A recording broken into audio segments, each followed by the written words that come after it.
매일 성경 큐티 힌트 2025년 7월 5일 요한계시록 2장 18절에서 29절까지 말씀. 두아디라 교회의 사자에게 편지하라. 그 눈이 불꽃 같고 그 발이 빛난 주석과 같은 하나님의 아들이 이르시되 내가 네 사업과 사랑과 믿음과 섬김과 인내를 아노니 네 나중 행위가 처음 것보다 많도다. 그러나 네게 책망할 일이 있노라. 자칭 선지자라 하는 여자 이세벨을 네가 용납함이니 그가 내 종들을 가르쳐 꿰어 행음하게 하고 우상의 제물을 먹게 하는도다. 또 내가 그에게 회개할 기회를 주었으되 자기의 음행을 회개하고자 하지 아니하는도다.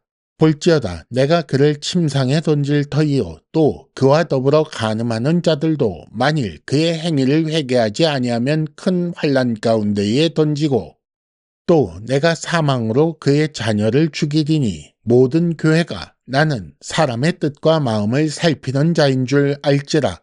내가 너희 각 사람의 행위대로 갚아주리라.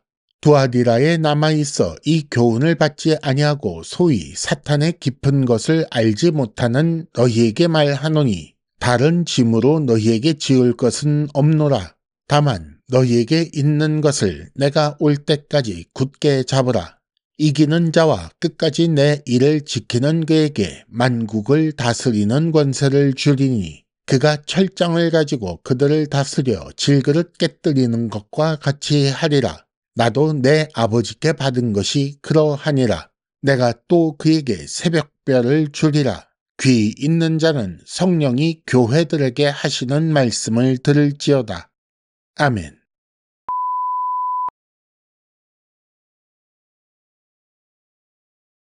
(1단계) 본문의 구조와 내용을 간단하게 정리하기. 오늘 말씀은 두아디라 교회의 사자에게 보내는 편지입니다. 발신자는 눈이 불꽃 같고 그 발이 빛난 주석과 같은 하나님의 아들이라고 나옵니다. 그런 분께서 두아디라 교회를 칭찬하시기를 네 사업과 사랑과 믿음, 섬김과 인내를 내가 안다 라고 하십니다. 하지만 자칭 선지자라 하는 여자 이세벨을 용납한다며 책망하시지요. 그래서 내가 너희 각 사람의 행위대로 갚아주겠다 라고 권면하십니다. 마지막으로 이기는 자에게는 만국을 다스리는 권세와 새벽별을 주겠다고 약속하십니다. 두아디라라는 곳은 현재 아크히사르라는 이름을 가진 지역입니다. 두아디라는 제우스의 아들 아폴로를 수호신으로 모시는 도시였습니다. 그리고 구리 장인, 가죽 제품 장인, 염색, 모직, 면직 등 직종별로 조합이 발달해 있었습니다. 이 조합에 가입하지 않으면 산업 활동이 불가능했고 조합에서 탈퇴한 자는 직장과 함께 사회적인 지위를 잃게 되었습니다. 이런 곳에 있는 교회에 편지를 보내시는 그리스도는 하나님의 아들이라는 이름으로 자신을 소개하십니다. 자신을 신의 아들로 주장한 로마 황제 혹은 신의 아들이라고 사람들이 생각하는 아폴로와 대비되는 존재이지요. 그런 하나님의 아들이 불꽃 같은 눈을 가지셨다라는 것은 사람의 뜻과 마음을 살피는 통찰력을 가지셨다라는 의미입니다. 또 그곳은 구리 장인들이 많이 있었던 곳이기 때문에 빛난 주석 같은 발을 가지셨다라고 소개하시는데 이는 전사, 전쟁 용사이신 예수의 영광과 심판을 표현하는 것입니다. 두아디라 교회의 문제점으로 지적된 이세벨이라는 사람은 원래 북이스라엘 왕 아합의 아내이지요. 이세벨은 시돈 출신으로서 이스라엘의 바알 숭배를 널리 퍼뜨린 사람입니다. 그러면 두아디라 교회에 있었던 이세벨은 누구인가?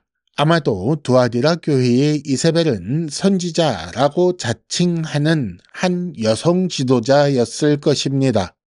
2단계 본문의 핵심 메시지 읽어내기. 두아디라 교회가 칭찬받은 사랑, 믿음, 섬김, 인내는 교회가 가질 수 있는 매우 중요한 덕목들입니다.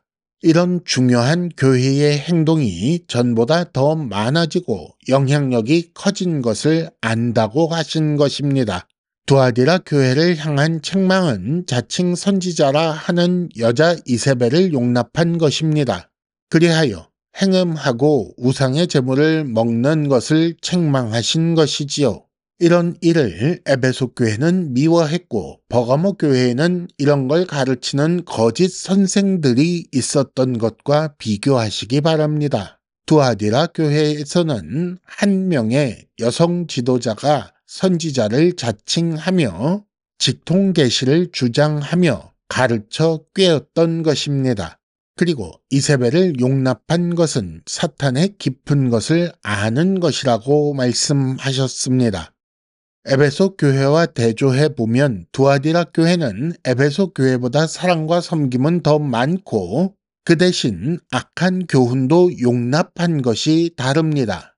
그러면 그 용납한 이유는 무엇인가? 조합과 관련해서 그것이 문화적인 의무이고 그 음식을 먹어도 무관하다. 오히려 참여하지 않으면 먹고 살 수 없다.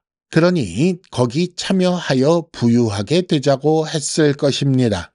하지만 주는 각 사람의 행위대로 갚으시는 분입니다. 그래서 이세벨에게는 음행을 저지른 바로 그 침상에 던지신다고 하시지요. 침상에 오르다, 침상에 던져지다 라는 말은 질병을 통한 심판을 의미합니다. 또 이세벨과 더불어 간음하는 자들은 회개하지 않으면 큰 환난 가운데에 던진다고 하십니다. 이것도 이세벨과 같은 결과를 말씀하시는 거지요. 그의 자녀라는 사람들이 나오는데 이세벨의 자녀는 이세벨의 가르침에 몰입하여 회개를 거부한 자들을 말씀하시는 것입니다. 그들에 대하여는 사망으로 죽인다고 하시지요. 주께서는 이세벨의 교훈을 받지 않은 자에게 지금까지의 신앙 태도를 유지하라고 하십니다.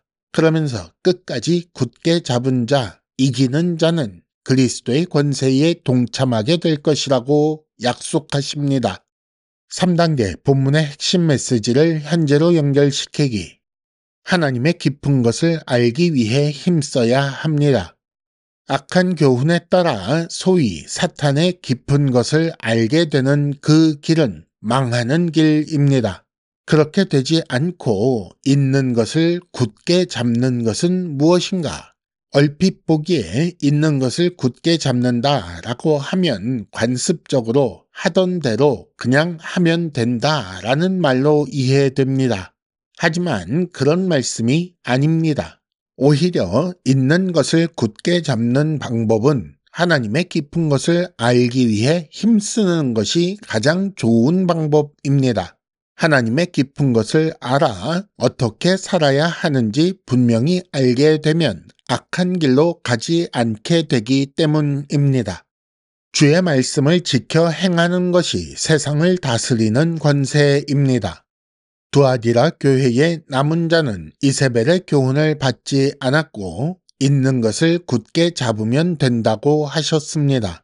그리고 이기는 자는 끝까지 내 일을 지키는 자라고 할 수 있고 이는 있는 것을 굳게 잡는 자입니다.